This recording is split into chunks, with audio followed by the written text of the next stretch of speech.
Here at Yale, we have a special program which I founded now 5-7 years ago, which is a sexuality, intimacy, and menopause program. This program is especially for women with ovarian cancer, breast cancer, cervical cancer, and so forth.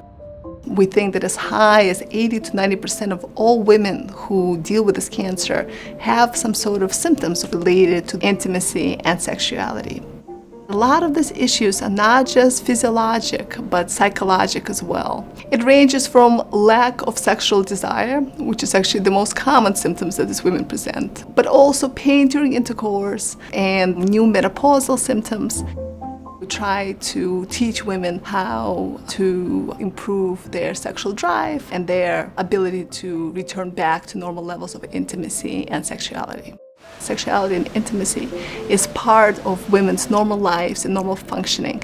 However, it is very unaddressed by providers.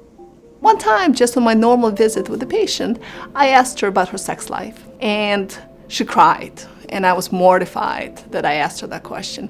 And when she was done crying, she said, "I've been waiting for somebody to ask me, why is it that I'm unable to get past this diagnosis and I'm unable to reestablish myself as a young woman that I am and continue my life with normal intimacy."